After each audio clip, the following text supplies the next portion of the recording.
How much is human love worth? For centuries, royal empires hoarded glittering jewels to project power. Yet the modern symbol of eternal devotion is completely manufactured. Diamonds are actually one of the most common geological crystals. A simple lattice of compressed carbon was brilliantly transformed into an expensive necessity. The scarcity is a complete lie. A single corporate syndicate secretly stockpiled billions of uncut stones. They built a massive shadow vault to control global supply. By suffocating the market, they artificially inflated the retail price. The ultimate financial monopoly was successfully achieved by aggressively weaponizing the universal human desire for connection. Let us investigate the absolute masterclass of this behavioral cartel. Wealth is a controlled spigot. South Africa yielded a massive, unprecedented geological diamond discovery.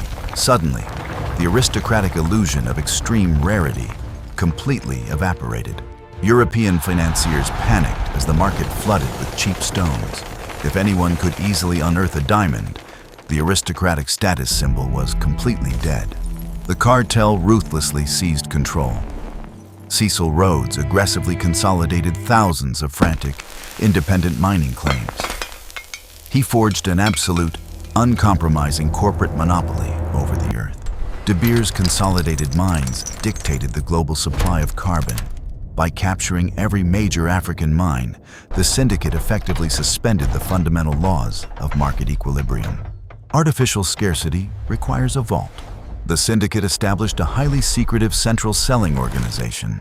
Every extracted rough diamond was systematically funneled directly to London.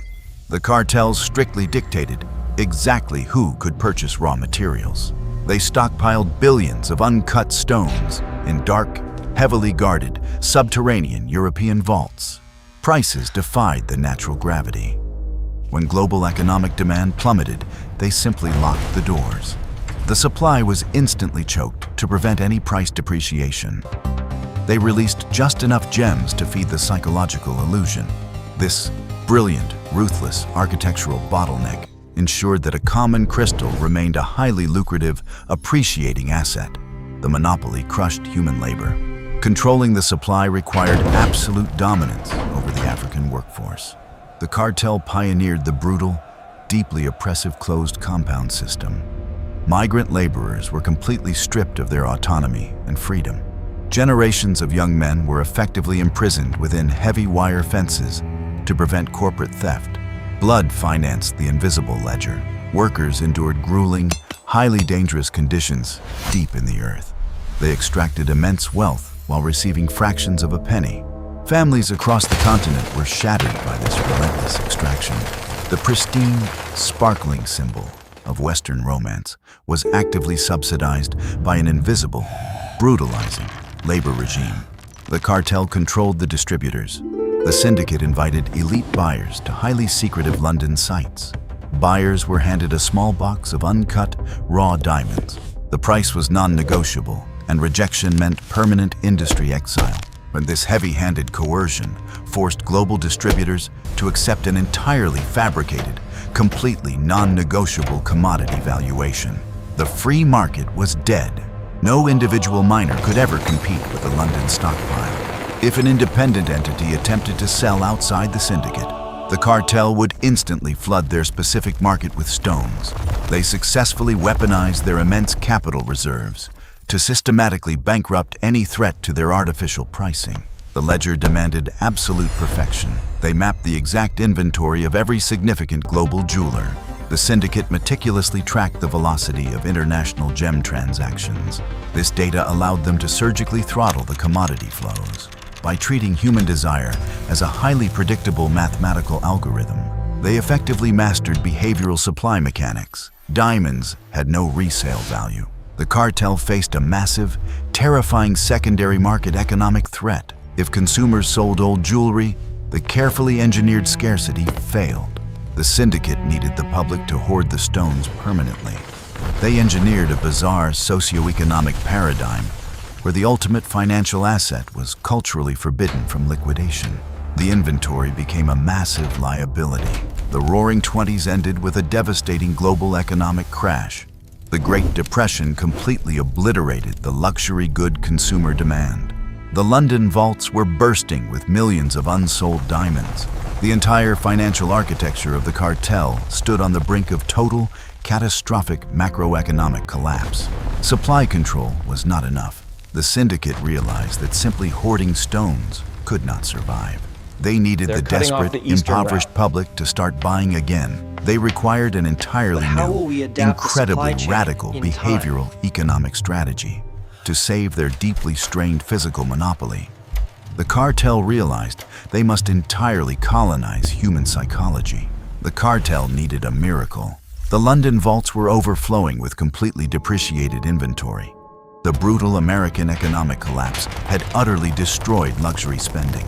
They hired an elite New York advertising agency for survival. The syndicate aggressively engineered an unprecedented psychological campaign to manipulate human courtship by inextricably linking a completely common carbon crystal to the concept of eternal love. They survived. Marketing became a financial weapon. They ruthlessly targeted the fragile insecurities of young working men. Hollywood films systematically integrated diamond rings into every romantic climax. The campaign artificially established a strict 2-month salary purchasing mandate. This insidious corporate directive forced deeply impoverished citizens to finance exorbitant luxury goods. The cartel effectively transformed a massive geological surplus into an absolutely mandatory, socially enforced human tax. The slogan changed global history. The diamond is forever mandate was brilliant behavioral economic programming. It convinced the desperate public to never sell their jewelry. The secondary diamond market was instantly and permanently completely eradicated. Families hoarded these artificially inflated stones as untouchable heirlooms despite their crushing poverty. By making the physical resale of the asset a profound emotional betrayal, the monopoly became immortal. Demand finally outpaced the supply. The American middle class obediently absorbed the massive syndicate stockpile. Global production lines ramped up to meet the synthetic desire. The invisible corporate ledger was saved by weaponized romantic insecurity. A violent mining cartel was legitimized by the illusion of pure emotional devotion. The absolute financial victory was achieved by successfully monetizing the vulnerable depths of the human heart. The behavioral trap was permanent. Generations accepted this fabricated corporate tradition as absolute historical truth. The brilliant manipulation completely obscured the brutal reality of extraction. The syndicate comfortably dictated the global price of compressed carbon. Millions unknowingly surrendered their hard-earned wealth to maintain a carefully orchestrated corporate illusion. The most devastating and unbreakable economic monopoly ever engineered was constructed entirely inside the human mind. The enduring carbon ledger remains absolute. The brilliant legacy of this behavioral cartel is highly visible. Modern consumers willingly purchase overpriced stones for their romantic engagements. The psychological engineering of the 1930s completely reshaped society. Generations of working-class families sacrificed vital financial security for a manufactured social obligation. The most devastating economic victories occur when the consumer aggressively defends the monopoly, exploiting their wealth. Scarcity is a weaponized corporate illusion. Today, synthetic diamonds present a massive threat to the monopoly. Lab-grown crystals are completely structurally identical to the mined stones. Yet the historical cartel aggressively defends the romanticized extraction narrative. The true human cost of natural diamonds is deliberately obscured by brilliant marketing. By artificially attaching immense emotional weight to a basic element, the syndicate suspended natural market forces. The human heart funds the vault. The De Beers blueprint established the foundation of modern luxury. It proves that value is simply a collective, engineered hallucination. We surrender billions to maintain a culturally mandated romantic baseline.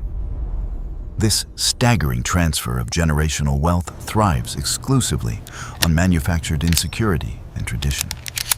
The ultimate price of power is quietly extracted when love itself is successfully commodified and sold. Our behavior dictates the global economy. The physical mines may eventually exhaust their raw geological yield. Corporate entities continually evolve to protect their massive financial interests. The underlying psychological mechanisms of demand creation remain terrifyingly effective. The devastating macroeconomic impact is always borne by the vulnerable, aspiring civilian population. We will remain captive to commodity cartels until we finally decouple human affection from material consumption.